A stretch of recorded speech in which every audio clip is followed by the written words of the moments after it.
Surmonter les difficultés. Chapitre 2 Al-Baqarah, versets 153-157. Ô vous qui croyez! Cherchez le secours de la patience et de la salat. Car Allah est avec les patients. Et ne dites pas de ceux qui sont tués dans le sentier d'Allah, ils sont morts. Mais ils sont vivants, mais vous ne vous en rendez pas compte. Et nous vous éprouverons certes par la peur, la faim, la privation de biens, de personnes et de fruits. Mais annonce la bonne nouvelle aux patients. Qui, quand le malheur les frappe, disent « Nous appartenons certes à Allah, et c'est à lui que nous retournerons. » Ceux-là reçoivent de leur Seigneur une bénédiction et une miséricorde. Et ce sont eux qui sont les bien guidés. Lorsqu'Allah, le Très-Haut, appelle les croyants dans le Saint-Coran, son appel est souvent lié à la concrétisation de leur déclaration verbale de foi. En effet, une déclaration verbale de foi sans acte n'a que très peu de valeur en islam. Les actes sont la preuve et l'évidence que l'on doit obtenir pour obtenir récompense et miséricorde dans les deux mondes. Chapitre 2 Al-Baqarah, verset 153. Ô vous qui croyez! Cherchez le secours de la patience. La patience consiste à éviter de se plaindre de ses difficultés par ses actes ou ses paroles, et à maintenir une obéissance sincère à Allah, l'exalté tout au long de l'épreuve. Cette obéissance implique d'utiliser les bénédictions qui nous ont été accordées de manière à lui plaire, comme le précisent le Saint-Coran et les hadiths du Saint-Prophète Muhammad, sur lui la paix et le salut. La base de la patience est l'apprentissage et l'action en fonction des connaissances islamiques. Plus on apprend et agit en fonction des connaissances islamiques, plus on comprend que tout ce qu'Allah, l'exalté, choisit est le meilleur pour toutes les personnes concernées, même si cela ne lui est pas évident, car les difficultés auxquelles on fait face ont des sagesses derrière elles qui lui sont cachées. Par exemple, de nombreux événements de ce genre sont évoqués dans les enseignements islamiques, comme l'histoire du saint prophète Joseph, sur lui la paix et le salut, qui fut séparé de ses parents à un jeune âge par ses frères, abandonné dans un puits sombre et profond, vendu comme esclave et injustement jeté en prison. Mais chacun de ces événements lui a permis de tirer certaines leçons qui l'ont préparé à sauver la population d'Égypte d'une grande famine. S'il n'avait pas enduré les difficultés auxquelles il était confronté, il n'aurait pas été en mesure de sauver des millions de vies. Chapitre 2 Al-Baqarah, verset 216. Mais il se peut que vous haïssiez une chose et qu'elle soit un bien pour vous. Il se peut que vous aimiez une chose et qu'elle soit un mal pour vous. Et Allah sait, tandis que vous ne savez pas. Croire en ses sagesses et donc maintenir son obéissance à Allah, l'exalté, fait donc partie de la foi. Il est facile de croire en Allah, l'exalté, et de le louer dans les moments de facilité, mais le véritable test se produit lorsque l'on fait face à des difficultés et que l'on continue à lui obéir et à le louer. L'étude des enseignements islamiques permet également de comparer ces difficultés à celles d'autres personnes, plus aimées d'Allah, le Très-Haut, et qui ont enduré de plus grandes difficultés. Cette comparaison permet de minimiser ses propres difficultés, ce qui l'aide à rester patient. Cela peut également être réalisé en observant d'autres personnes de la même époque qui sont confrontées à des difficultés plus grandes qu'elles. Les enseignements islamiques permettent également de comprendre l'importance du destin et la façon dont chaque événement auquel nous serons confrontés dans notre vie, qu'il s'agisse de moments faciles ou difficiles, est inévitable. Se plaindre de quelque chose d'inévitable et d'inéluctable n'apportera aucun bien. Une personne ne fera que perdre les innombrables récompenses qu'elle pourrait obtenir en restant patiente face à la difficulté inévitable à laquelle elle est destinée à faire face. Chapitre 39 Az-Zumar, verset 10. Le patient recevra sa récompense sans compte, c'est-à-dire sans limite.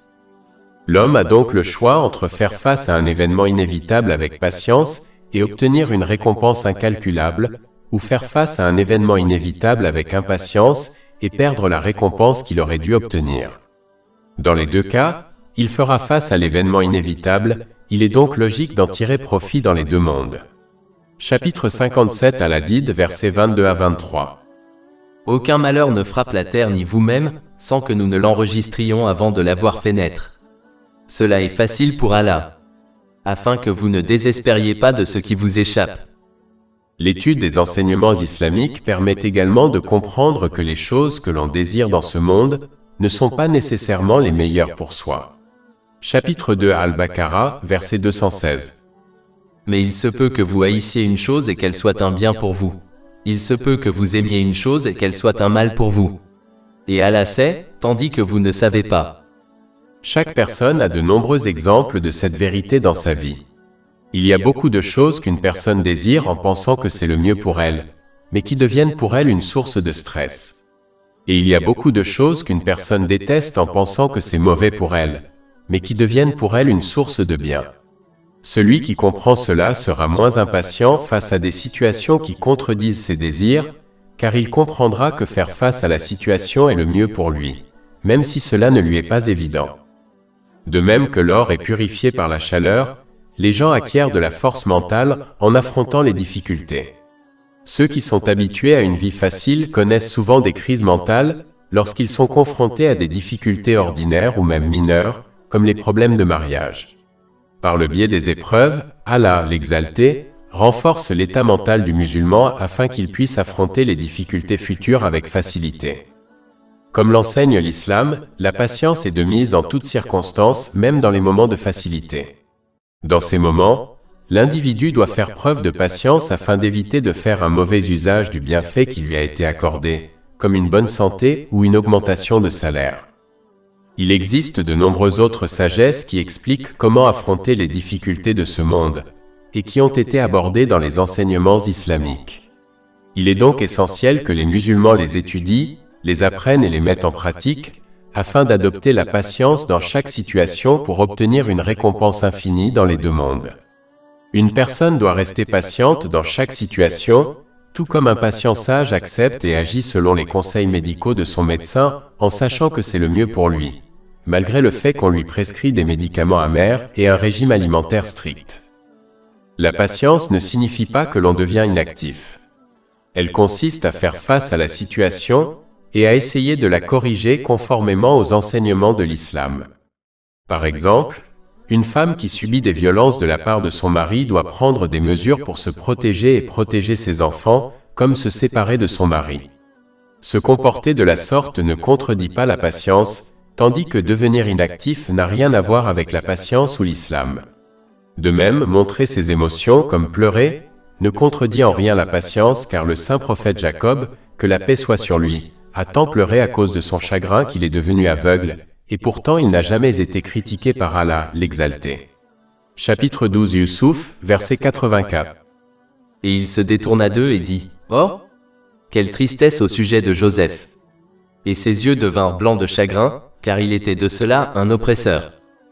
Il existe de nombreux exemples où le saint prophète Muhammad, que la paix et les bénédictions soient sur lui, a pleuré à cause d'une situation triste comme la mort de son fils Ibrahim, qu'Allah l'agrée.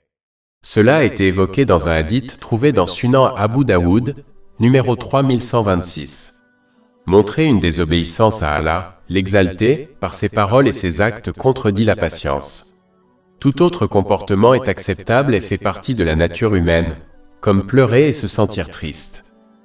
Il est important de noter que la patience doit être démontrée dès le début d'une difficulté jusqu'à ce que l'on quitte ce monde. Cela a été indiqué dans un hadith trouvé dans Sahih Bukhari, numéro 1302. Faire preuve de patience après un certain temps n'est pas une véritable patience, c'est simplement une acceptation qui se produit naturellement chez tout le monde.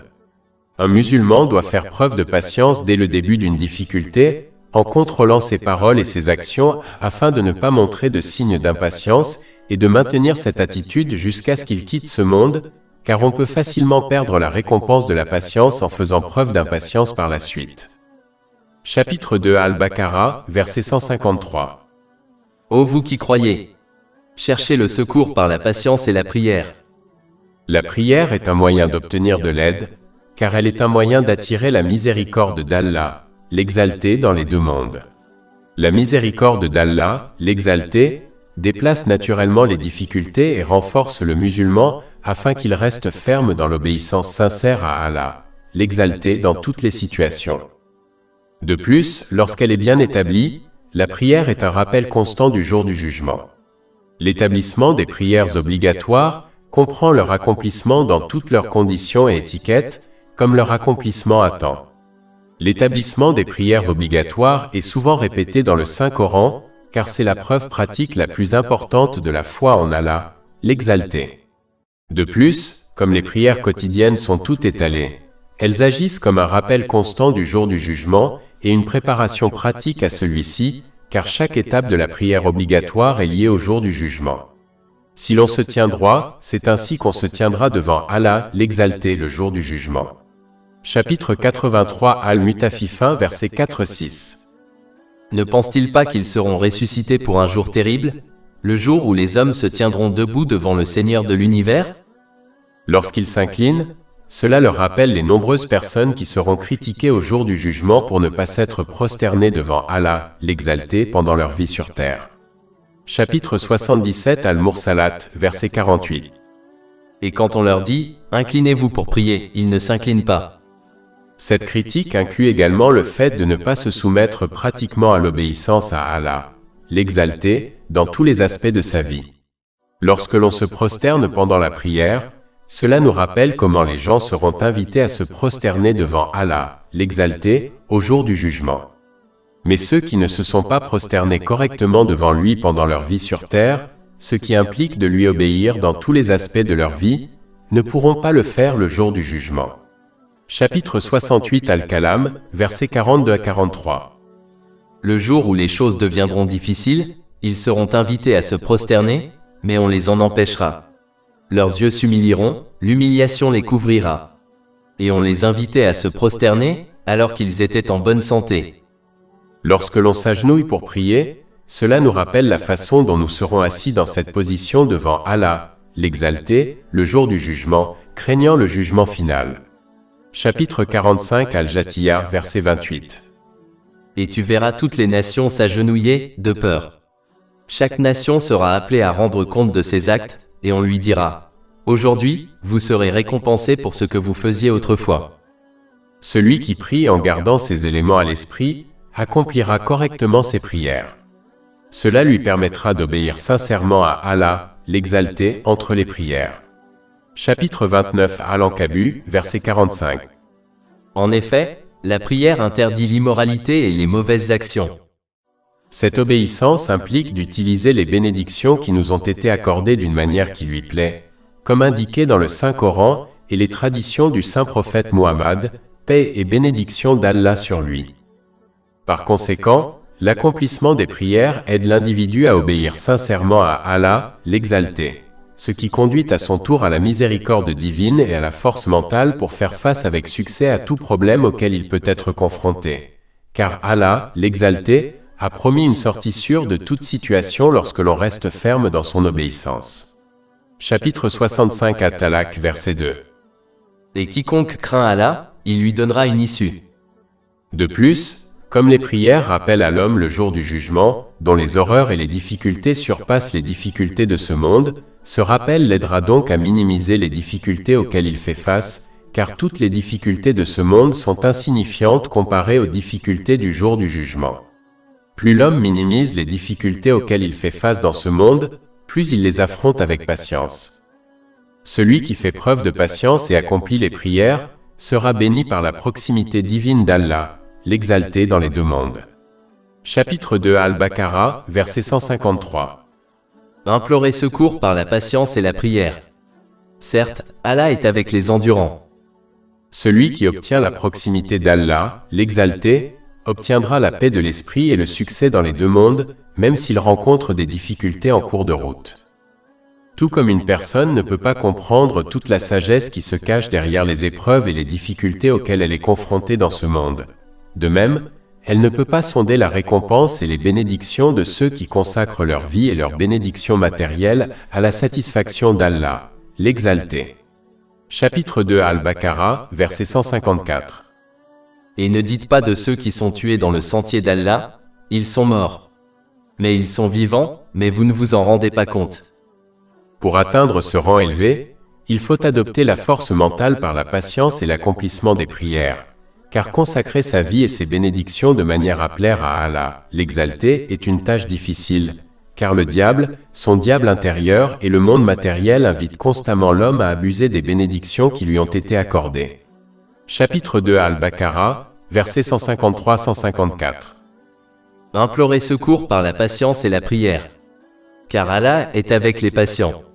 Et ne dites pas de ceux qui sont tués dans le sentier d'Allah, ils sont morts. Mais ils sont vivants, mais vous ne vous en rendez pas compte. En général, cela indique que celui qui consacre sa vie et ses ressources à des choses qui plaisent à Allah, l'Exalté, est le seul à être vraiment vivant dans ce monde et dans l'autre. En revanche, celui qui fait un mauvais usage des bienfaits qui lui ont été accordés est mort dans les deux mondes, même s'il est biologiquement vivant. Cela est dû au fait qu'il n'a pas réussi à remplir le but de sa création et qu'il n'y a pas de réelle différence entre les vivants et les morts en ce qui concerne la personne qui ne parvient pas à remplir le but de sa création. Chapitre 51 ADH Dariyat, verset 56. Et je n'ai créé les djinns et les hommes que pour qu'ils m'adorent.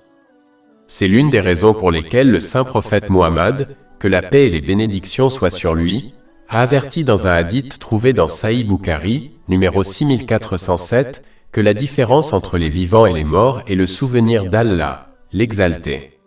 Cela signifie que celui qui se souvient d'Allah, l'Exalté, en utilisant les bénédictions qui lui ont été accordées d'une manière qui lui plaît, comme le précise le Saint-Coran et les hadiths du saint prophète Muhammad, que la paix et les bénédictions soient sur lui, et vivant même après sa mort. Cela est évident lorsqu'on tourne les pages de l'histoire. Ceux qui se sont comportés de cette manière, comme les compagnons, qu'Allah les agrée, ont été rappelés positivement de leur vivant, et on se souvient de leurs enseignements et de leur vie d'une manière qui donne l'impression qu'ils sont toujours vivants parmi les gens. Alors que celui qui oublie Allah, l'Exalté, en utilisant à mauvais escient les bénédictions qui lui ont été accordées est mort, même de son vivant. Cela est également évident lorsqu'on observe les riches et les célèbres qui, malgré leurs biens matériels, mènent une vie déprimée et triste, une vie qui semble pleine de vie alors qu'intérieurement elle est vide, comme un vase. Cela n'est pas du tout une vie. Et après leur mort, le monde se souvient à peine d'eux de manière positive et deviennent des notes de bas de page dans l'histoire tandis que leurs fans passent aveuglément à la prochaine célébrité qu'ils suivent. Et si le défunt finit en enfer, alors il sera laissé dans l'oubli, sans vie ni mort. Chapitre 21, verset 74. En vérité, quiconque vient à son Seigneur en criminel aura certes l'enfer pour lui. Il n'y mourra ni n'y vivra.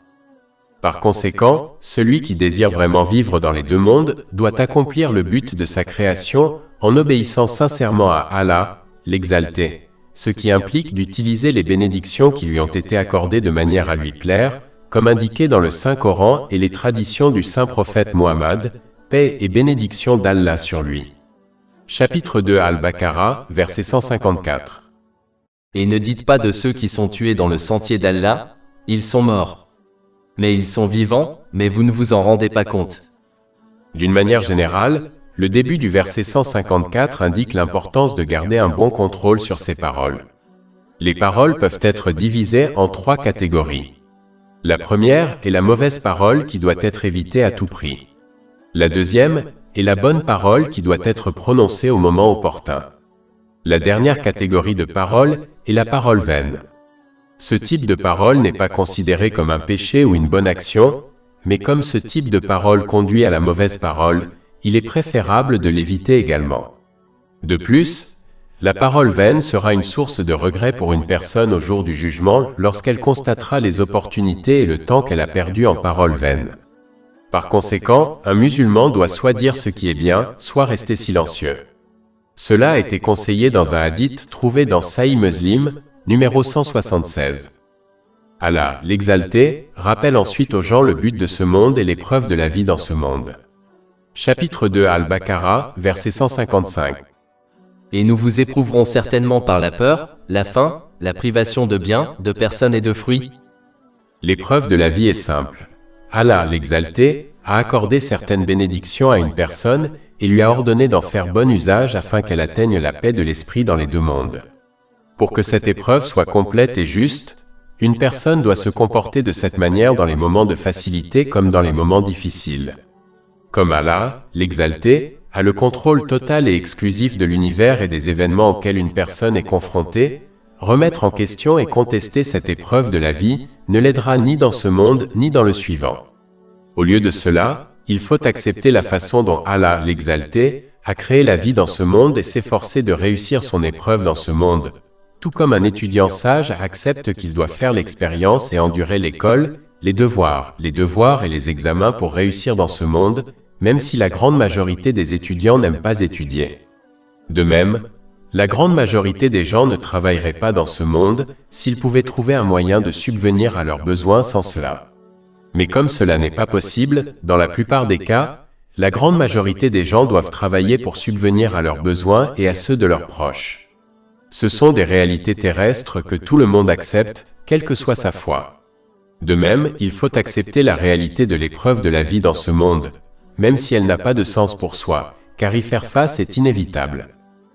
Comme mentionné précédemment, ceux qui recherchent la force mentale à travers la patience et l'accomplissement de leurs prières seront récompensés par la compagnie d'Allah, l'Exalté. Chapitre 2 Al-Baqarah, verset 153. Ô vous qui croyez! Cherchez le secours de la patience et de la prière. Car Allah est avec les patients. La compagnie d'Allah, l'Exalté, mène à la miséricorde divine dans les deux mondes. Chapitre 2 Al-Baqarah, verset 155.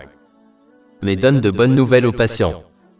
Cette bonne nouvelle rappelle aux musulmans que la miséricorde d'Allah, l'Exalté, est avec lui, et qu'elle le fortifiera afin qu'il puisse traverser chaque situation avec succès. Cela conduit à la paix de l'esprit et au succès dans les deux mondes, même dans les moments difficiles, tout comme le saint prophète Ibrahim, que la paix soit sur lui, a reçu la paix de l'esprit lorsqu'il a été jeté dans un grand feu. Chapitre 21 Al-Anbiya, versets 68 à 69. Ils dirent, brûlez-le et soutenez vos divinités, si vous voulez agir. Nous, c'est-à-dire Allah, dîmes, ô feu, sois fraîcheur et sécurité pour Abraham. Ce sont ces gens patients qui reconnaissent la vérité innée selon laquelle chaque situation à laquelle ils sont confrontés est inévitable et inéluctable, tout comme une flèche qui atteint sa victime. Cette signification est dérivée du mot arabe utilisé dans le verset 156. Chapitre 2 Al-Baqarah, verset 156. Qui, quand le désastre les frappe, ils comprennent que comme ils ne peuvent pas échapper au destin, il est logique de gagner une récompense dans les situations auxquelles ils sont confrontés en adoptant la patience, plutôt que de perdre d'innombrables récompenses en faisant preuve d'impatience.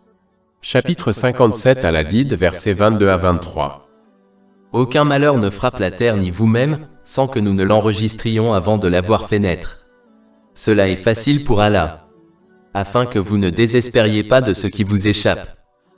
Celui qui accepte son destin et comprend qu'Allah, l'Exalté, choisit ce qui est le meilleur pour lui, même s'il ne parvient pas à reconnaître la sagesse derrière ses choix, sera guidé vers la patience. Chapitre 64 At-Tagabun, verset 11. Aucun malheur ne survient sans la permission d'Allah. Et quiconque croit en Allah, il guidera son cœur. Et chapitre 2 Al-Baqarah, verset 216. Mais il se peut que vous haïssiez une chose et qu'elle soit un bien pour vous. Il se peut que vous aimiez une chose et qu'elle soit un mal pour vous. Et Allah sait, tandis que vous ne savez pas. Ce sont ces gens patients qui reconnaissent qu'eux-mêmes et tout ce qu'ils possèdent dans ce monde ont été créés et accordés par nul autre qu'Allah, l'Exalté. Par conséquent, il choisit quand ses bienfaits sont accordés et quand ils sont rappelés à lui. Chapitre 2 Al-Baqarah, verset 156. Point dit, en vérité nous appartenons à Allah. De la même manière, une personne n'a pas le droit de se plaindre ou de se plaindre lorsqu'une organisation ou une personne reprend ce qu'elle a prêté à quelqu'un d'autre, comme de l'argent. De même, une personne n'a pas le droit de se plaindre contre Allah, l'Exalté, lorsqu'il reprend ce qu'elle a reçu dans ce monde, car tout ce qui lui a été accordé, même sa propre vie, n'est qu'un prêt accordé par Allah, l'Exalté. C'est pourquoi une personne doit utiliser tous les bienfaits qui lui ont été accordés de manière à plaire à Allah, l'Exalté, car c'est ainsi qu'elle rembourse les bienfaits qui lui ont été prêtés. Alors que les bienfaits du paradis sont un don dont une personne hérite, et elle sera donc libre d'en faire ce qu'elle veut. Chapitre 7 Al-Araf, verset 43. Et on les appellera, ceci est le paradis, que vous avez reçu en héritage pour ce que vous avez fait.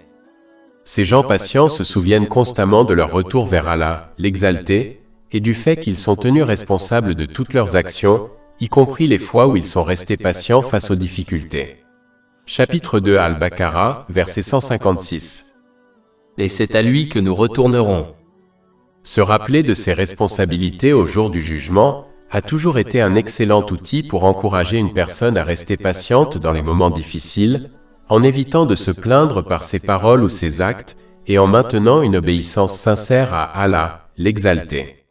Et un excellent outil pour rester reconnaissant dans les moments de facilité, ce qui implique d'utiliser les bénédictions qui nous ont été accordées d'une manière qui plaise à Allah, l'Exalté, comme indiqué dans le Saint-Coran et les hadiths du Saint-Prophète Muhammad, paix et bénédiction d'Allah sur lui.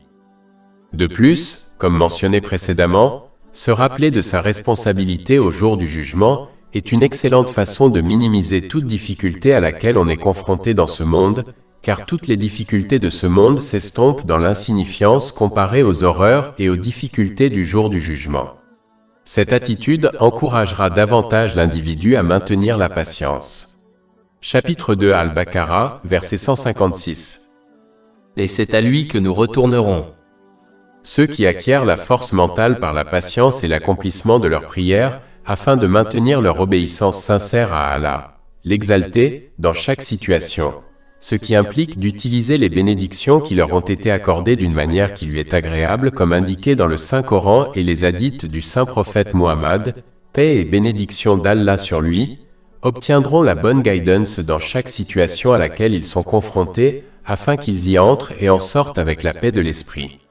Chapitre 2 Al-Baqarah, verset 157. Ceux-là recevront de leur Seigneur une bénédiction et une miséricorde. Et ce sont eux qui sont les bien guidés. Et chapitre 16 en Al, verset 97. Quiconque, homme ou femme, fait une bonne œuvre tout en étant croyant, nous lui ferons vivre une bonne vie, et nous lui donnerons certes sa récompense dans l'au-delà selon les meilleures de ses œuvres. Alors que celui qui abandonne la patience et ne parvient pas à accomplir ses prières, n'obtiendra pas la force mentale nécessaire pour rester sincèrement obéissant à Allah, l'Exalté dans toutes les situations. Cela ne fera que l'amener à mal utiliser les bénédictions qui lui ont été accordées, ce qui à son tour mène au stress, à la misère et aux problèmes dans les deux mondes, même s'il possède le monde entier et vit des moments de plaisir et de divertissement, car il ne peut échapper au contrôle d'Allah, l'Exalté. Chapitre 9 At-Taba, verset 82. Qu'ils rient donc un peu et pleurent ensuite beaucoup, en récompense de ce qu'ils ont gagné. Chapitre 20a, versets 124 à 126. Et quiconque se détourne de mon rappel, certes, aura une vie pénible. Et au jour de la résurrection, nous le rassemblerons aveugle. Il dira, Seigneur, pourquoi m'as-tu ressuscité aveugle alors que je voyais? Allah dira, ainsi vous sont venus nos signes et vous les avez oubliés. C'est ainsi que vous serez aujourd'hui oubliés. Plus de 400 livres électroniques, livres audio, infographies, podcasts et blogs gratuits disponibles sur notre site web www.chekpod.com.